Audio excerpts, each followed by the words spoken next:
शाहिद मीर सहतो साहब असीं इलाही अहम मौज़ू जे मथां ॻाल्हाए रहिया आहियूं जेको हींअर सिंध में ताज़ा सिलसिलो शुरू थियो आहे। करप्शन जो मामलो साम्हूं आयो आहे, हिकिड़ो स्कैंडल साम्हूं आयो आहे जेको हर साल ई कणिक जे मौज़ू जे मथां ईंदा रहंदा आहिनि। लेकिन असीं इहो ई डिस्कस करे रहिया हुआसीं त जेके सूबाई वज़ीर आहिनि असांजा इन ज़राअत जा ऐं ख़ुराक खाते जा मखदूम महबूब ज़मान असांखे ॿुधाए रहिया हुआ शाहिद मीर साहब, त उन्हनि इहो फ़ैसिलो करे छॾियो आहे त हिन दफ़ो जेके बि इहे माण्हू करप्शन में इन्वॉल्व हूंदा बाक़ाइदा बेदरीक इन्हनि जे मथां कार्रवाई कई वेंदी। असां तव्हांखे ॿुधाईंदा हलूं, जीअं असांजा साथी बि ॿुधाए रहिया हुया, त जॾहिं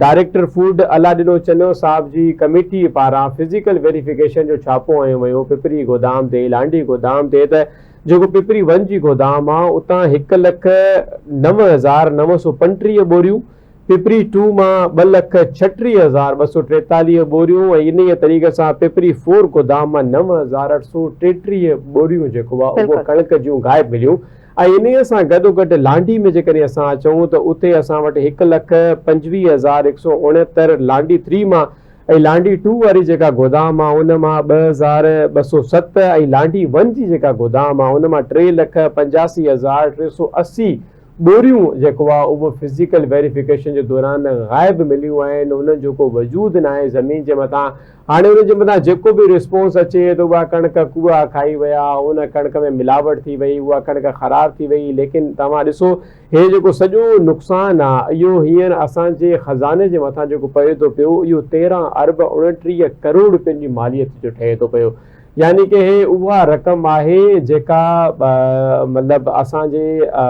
ख़ज़ाने में इलाही सुठी फ़ाइदेमंद साबित थी बि सघे। इन सां गॾु ॿिया घणा कम थी पिया सघनि। ऐं इन सां गॾोगॾु मुबशर ज़रूरु इहो हाईलाइट असीं कंदासीं त जेको अटे जो बहिरान थी वञे थो ऐं पोइ अटो मुहांगो थी वञे थो, 13.25 अरब रुपयनि जी कणिक ग़ाइब थियण को आम मामलो न आहे। सिर्फ़ु कराचीअ मां एतिरी कणिक ग़ाइब थी आहे शाहिद मीर। ऐं ॿियनि ज़िलनि जो बि तव्हां ॿुधायो, छा ॿियनि ज़िलनि जी सूरत हाल ते तव्हांखे फोकस आहे? तव्हां उते ॾिसो पिया उते जी छा सूरत हाल आहे? अगरि समूरी कणिक खे काउंट कयूं त हिन वक़्तु सिंध में अटे जो बहिरान तव्हां कीअं पिया ॾिसो था, अॻियां हली करे केतिरो बहिरान थी सघे थो? हाँ बिल्कुल सबा हीअं ई आहे त ज़ाहिरी आहे हिकिड़ी कणिक जी खोट पैदा थिए थी त पोइ उन सां जेके अटे जा जेके अघ आहिनि उन्हनि में बि वाध अचे पई। सिंध जे ॿियनि ज़िलनि जी ॻाल्हि कयूं त सिंध जा जेके ॿिया ज़िला आहिनि नौशारो फिरोज़, मटियारी ऐं घोटी समेत 3 ज़िलनि मां 6 खां 8 लख बोरी जेका आहे उहा ऑलरेडी गायब थियल हुई, जंहिंजी इंक्वायरी हले पई। अच्छा, इन में सिर्फ़ु जेके फूड इंस्पेक्टर आहिनि उहे न आहिनि, उन्हनि सां गॾु ॿिया जेके DFCs आहिनि, डिस्ट्रिक्ट फूड कंट्रोलर जेके हूंदा आहिनि उहे मुलविस हूंदा आहिनि। ऐं माना हिकिड़ो प्रॉपर हिकिड़ो सिस्टम ठहियल आहे जेको इन सॼे खे हलाए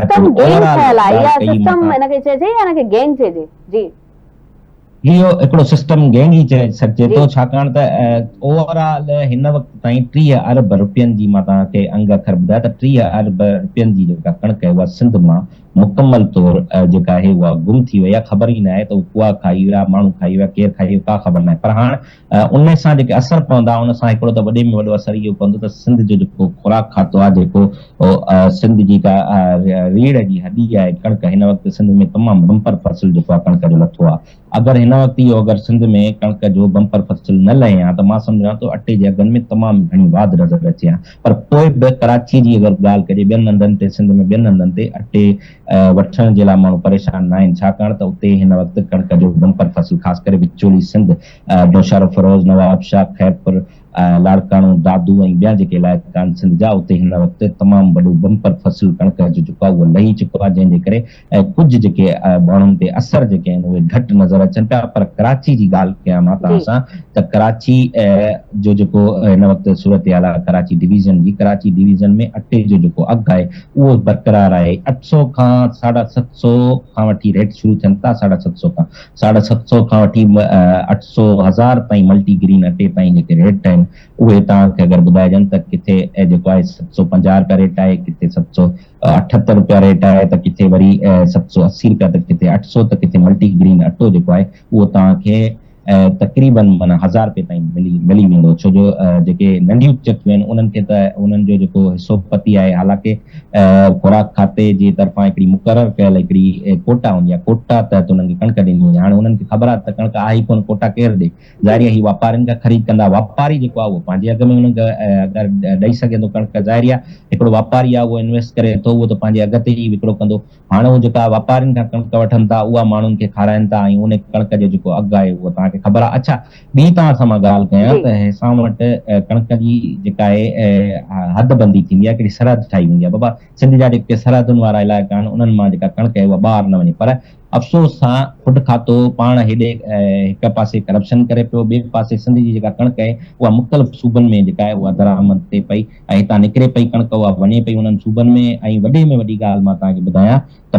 ताज़ो गुज़िरियल ॾींहुं बलोचिस्तान हिकिड़ो नोटिफिकेशन कढियो आहे, बलोचिस्तान जे फूड खाते नोटिफिकेशन कढियो आहे त बलोचिस्तान जे जेके सरहदूं आहिनि उन्हनि तां कणिक जेका आहे उहा ॿिए सूबे में न वेंदी। असां वटि सूरत हाल इहा आहे त असां वटि जेका बेनल सूबाई कमेटियूं ठहियल हुयूं कणिक जे हवाले सां, उहे त किथे बि नज़र कोन थियूं अचनि, न तव्हांखे बावड़ो में नज़र ईंदियूं, न तव्हांखे कंहिं सही बाईपास जेके रोड जेके आहिनि सिंध जा उन्हनि ते तव्हांखे नज़र ईंदियूं। बबरलो बाईपास ते हिकिड़ो हिननि जो हिकिड़ो सिस्टम क़ाइमु कयल हो जिथां हिननि खे ख़बर पवंदी त कणिक जेका हिन वक़्तु हेॾे वञी रही आहे, उन ते किथे बि का टीम नज़र न पई अचे, रहियो हुयो हे त उहा ई ॻाल्हि थी वई सभा, हे त सॼो सिलसिलो ई जेको आहे सिस्टम असां जेका मौजूद कणिक हुई उहा सॼी ख़तम। हाणे मौजूद जेका कणिक हुई मुबशर जेका मौजूद कणिक हुई 30 अरबनि जी, उहा असांजी हिन वक़्तु वई हली। हाणे असां वटि को स्टॉक कणिक मौजूद न आहे सिंध में किथे बि। सिंध जा वॾे में वॾा गोदाम जेके आहिनि उहे लांडी में ऐं हैदराबाद भरिसां कोटड़ी में क़ाइमु थियल हुआ, जिथां जेका कणिक आहे उहा गुम थी वई आहे, अलाए काॾे वई का ख़बर न आहे, केरु खाई।